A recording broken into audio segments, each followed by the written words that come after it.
भारत माता की, भारत माता की। आज के इस धन्यवाद कार्यक्रम में मंच पर उपस्थित भारत के यशस्वी प्रधानमंत्री सम्माननीय नरेंद्र मोदी जी, हमारे मंच पर विराजमान हमारी मातृशक्ति, भारत सरकार में मंत्री रहे ऐसे हमारे आदरणीय नेतृत्व, हमारे पार्टी के उपाध्यक्ष और महिला मोर्चा की अध्यक्षा, और यहां इतनी बड़ी संख्या में हर्ष उल्लास से ओतप्रोत हमारी मातृशक्ति जो आज अपने आदरणीय प्रधानमंत्री जी को धन्यवाद देने के लिए यहां पर एकत्र आई हैं। आप सबकी ओर से और लाखों बहनें जो इस कार्यक्रम को टेलीविजन के माध्यम से, डिजिटल दुनिया के माध्यम से इस कार्यक्रम से जुड़ी हैं, उन सब की ओर से भारत के यशस्वी प्रधानमंत्री श्री नरेंद्र मोदी जी का हम सब लोग हार्दिक अभिनंदन करते हैं और स्वागत करते हैं।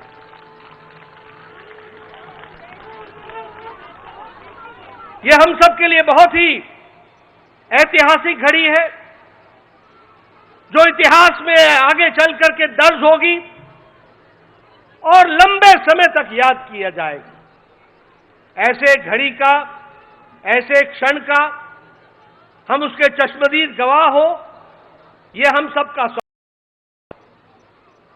यह ऐतिहासिक घड़ी, यह भावनाओं से भरी हुई घड़ी, यह भावुक कर देने वाली घड़ी जिसका हम सब लोगों को लंबे समय से इंतजार था, वह संभव हो पाया तो दूरदृष्टि, अटूट निश्चय और पक्ष के साथ प्रधानमंत्री मोदी जी ने ये नारी शक्ति वंदन विधेयक को समय पर ला करके जो पारित कराया है, इसके लिए भी हम उनका हार्दिक अभिनंदन करते हैं, स्वागत करते हैं। हम जानते हैं कि नारी शक्ति के सशक्तिकरण के लिए प्रधानमंत्री मोदी जी ने एक नहीं अनेकों कदम उठाए हैं, और यही नहीं, देश के बहुत लंबे समय से लंबित समस्याओं का भी निराकरण आपने प्रजातांत्रिक तरीके से करने में आप हमेशा सक्षम रहे और आपने उसको भी पूरा किया है। अगर हम याद करें तो जो हम 52, 54 में धारा 370 की बात करते थे, ये आपका अटूट निश्चय, आपकी दूरदृष्टि और आपकी इच्छा शक्ति का परिणाम है कि धारा 370 समाप्त हुआ और जम्मू कश्मीर भारत का अभिन्न अंग के दृष्टि से स्थापित भी हुआ। यह हम सब लोगों ने देखा।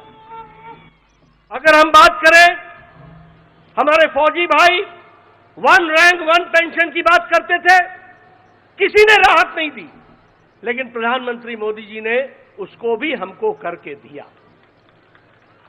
इकोनॉमिक वीकर सेक्शन को रिजर्वेशन, ये कभी सोचा भी नहीं था, उसको भी पूरा करके हमारे प्रधानमंत्री जी ने दिया। महिलाओं के सशक्तिकरण के लिए ट्रिपल तलाक से हमारी मुस्लिम बहनों को निजात दिलाने का काम, जो लंबे समय से लंबित था, किसी में भी राजनीतिक इच्छा शक्ति नहीं थी कि इस कार्य को कर सके। हमारे विरोधी दल वोट बैंक की पॉलिटिक्स करते थे, अपीजमेंट की पॉलिटिक्स करते थे, तुष्टीकरण की पॉलिटिक्स करते थे, लेकिन आपने हमारी मुस्लिम बहनों को 3 तलाक से निजात दिला करके उनको भी आपने आजाद किया, ये हम सब लोग जानते हैं। भारतीय जनता पार्टी आपके नेतृत्व में महिलाओं को पहले से ही अपना पूरा प्रतिनिधित्व देने के लिए कटिबद्ध रही है। यह भारतीय जनता पार्टी अकेली पार्टी है जिसने 33% आरक्षण केंद्र स्तर के समिति से लेकर के बूथ स्तर के समिति तक महिलाओं अकेली और पहली पार्टी है, यह भी हमको ध्यान में रखना चाहिए। आपने महिलाओं के सशक्तिकरण के लिए बहुत से कार्यक्रम चलाए। मैं एक दो कार्यक्रम का जिक्र करूंगा। स्वच्छ भारत अभियान, जिसमें 12 करोड़ बहनों को आपने इज्जत घर दे करके जो उनका इज्जत और उनकी जीवन के डिग्निटी से इज्जत के साथ जीने का जो रास्ता आपने दिखाया, जिसके लिए यूनिसेफ ने भी आपको गेम चेंजर के दृष्टि से कहा कि यह गेम चेंजर साबित हुआ है। उसी तरीके से वर्ल्ड हेल्थ ऑर्गेनाइजेशन ने यह कहा कि हर साल इस कारण से कम 3 लाख बच्चों की जानें बच रही हैं। इसको भी हम सब लोगों को ध्यान में रखना चाहिए। अगर प्रधानमंत्री आवास योजना की बात करें तो 69% मलकियत प्रधानमंत्री आवास योजना की ग्रामीण में महिलाओं को मिली है। यह महिलाओं का सशक्तिकरण हुआ है।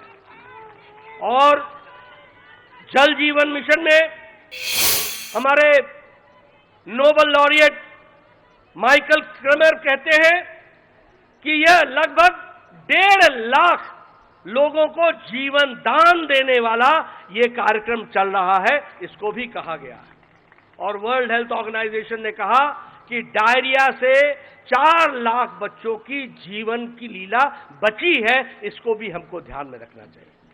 और कल का ऐतिहासिक दिन नई संसद भवन में गणेश उत्सव पर पहले लोकसभा से निर्विघ्न वह प्रस्ताव पारित हुआ और संविधान का संशोधन हुआ। और कल देर रात राज्यसभा से भी वह पारित होकर के वह एक सच्चाई के रूप में हम सबके सामने आया है।